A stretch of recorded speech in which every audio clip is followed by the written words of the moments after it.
Now let's bring you all of the important cues that you should track as we get into this trading session. We have Mangalam, Abhishek as well as Vivek here with the trade setup. Guys, a very good morning to all of you.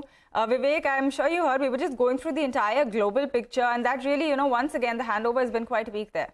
Absolutely. Good morning. The kind of global handover that we're seeing actually suggests abundant caution. Even in yesterday's trading session, we saw how our own markets failed to hold on to gains. In fact, the last hour selling that we saw day before yesterday, continued yesterday as well.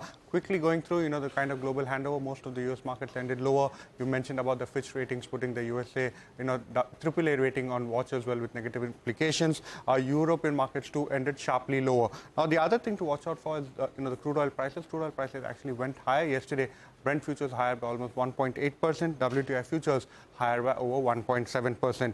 Talking about yesterday's markets, Nifty failed to hold on to gains. You're seeing significant selling pressure emerging at higher levels. Broader markets outperformed in yesterday's trading session. However, what was the laggard was the Nifty Bank and the financials. In fact, yesterday, last time, you saw significant selling pressure in HDFC as well as ICICI Bank. Today, some important cues to watch out for.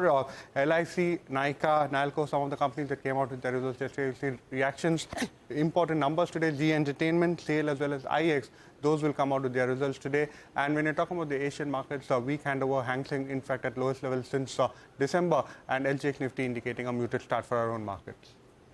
Okay, so a muted start once again. Vivek, thanks a lot for getting us all of those cues. But let's also talk about the stocks that we should watch in today's trading session. Abhishek is standing by with that entire list. Abhishek, what have you got on your radar?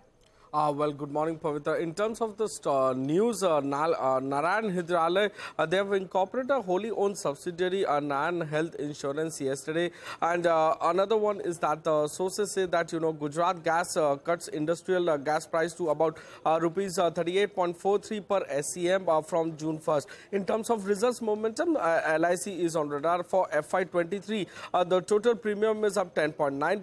VNB margin has expanded by 110 basis point on a year-on-year basis, and AUM growth is about 7.7% over there.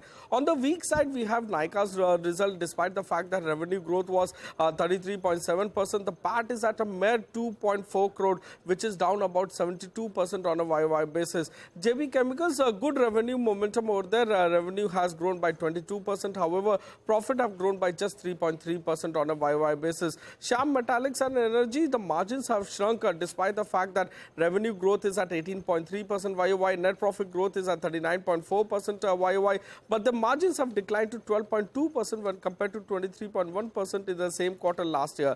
Fine Organics Industries, we have a weak revenue over there. Revenue is down 21.4% YOY. However, profit is up almost 41% on a YOY basis. Oil India, subdued quarter. If you take a look sequentially, the revenue is up just 0.4% quarter on quarter, and net profit is up just 2.5% sequentially. Trident has given a weak results. Revenue is down 16% YOY, and net profit is down more than 28% YOY. In terms of good performance, Nalco has given a strong result. Revenue has beaten our poll, and PAT has also beaten our poll. Back to you.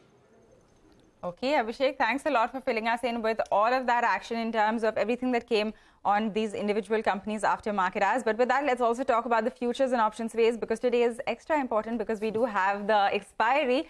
Mangalam, it's been an interesting, series so far. It comes to a close today. It has been an interesting series indeed. I mean, people say that sell in May, go away. It turns out that May has been better than what we've seen in the last couple of months as well. Of course, April was extremely strong, 834 points on the Nifty.